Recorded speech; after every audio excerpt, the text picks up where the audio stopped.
भगवान, मेरा प्रश्न है कि प्रेम की सर्वोच्च या उत्तम स्थिति कौन सी होती है?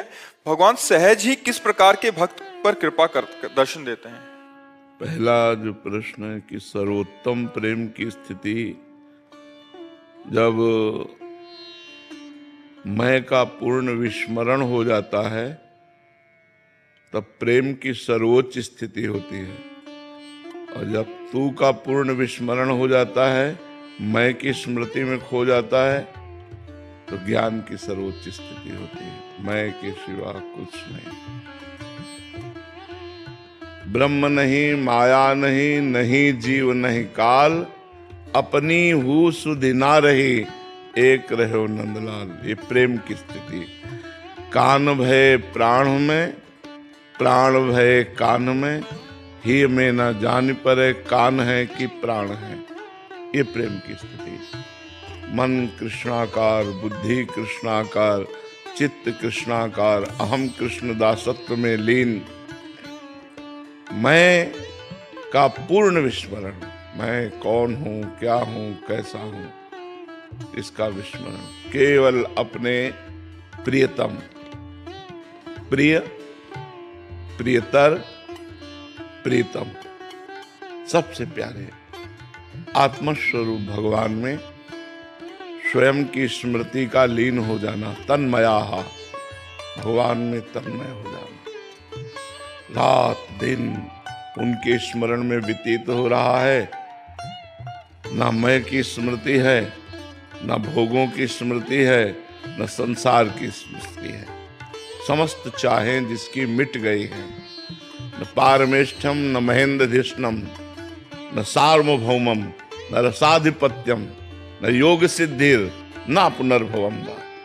जिसे पारमेष्ठी पद ब्रह्मा का भी जो ब्रह्म पद है वो नहीं चाहिए, जिसे देवराजेंद्र का पद नहीं चाहिए, सार्वभौम सम्राट पद नहीं चाहिए, योग की सिद्धियां नहीं चाहिए, मोक्ष भी नहीं चाहिए, केवल प्रेम।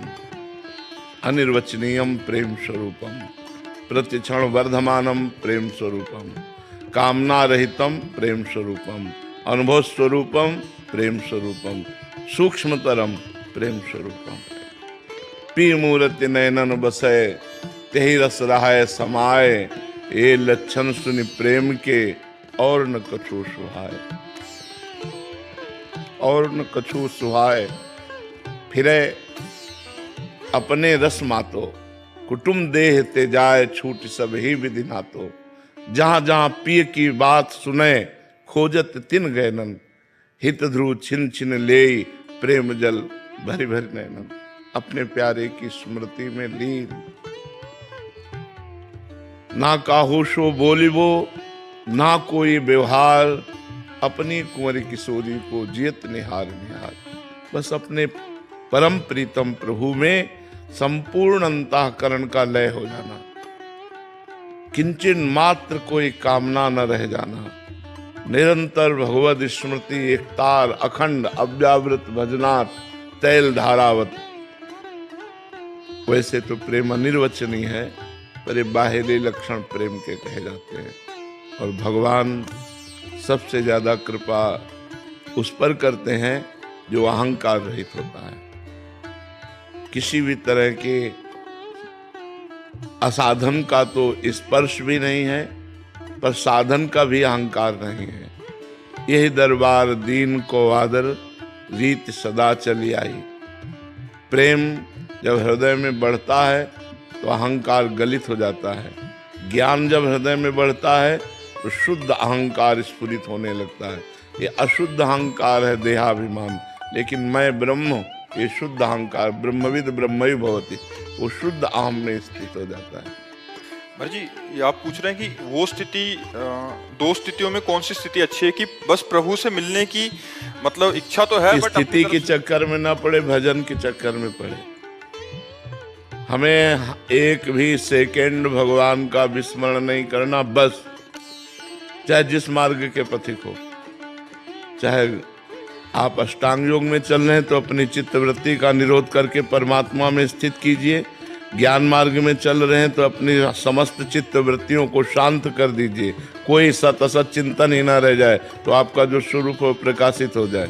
भक्ति में है तो भगवदाकार चिंतन, मुरारी पादार्पित चित्त वृत्ति, चिंतन में लगे, स्थिति के चक्कर में ना पड़े, स्थिति अपने आप आ जाएगी। चिंतन नहीं तो स्थिति का चाहे तो आप प्रवचन कर लीजिए, स्थिति थोड़ी हृदय में आने वाली है। स्थिति तो भजन से आती है, सत चिंतन से आती है, असत चिंतन के त्याग से आती है। तो जितना असत चिंतन, संसार, देह का, भोगों का ये सब त्याग होगा, उतने आप में दैवी संपदा जागृत हो जाएगी, उतने आप भगवत स्वरूप का अनुभव करने लगेंगे। हेमा जी गुड़गांव से। राधे राधे महाराज जी। राधे राधे महाराज जी। महाराज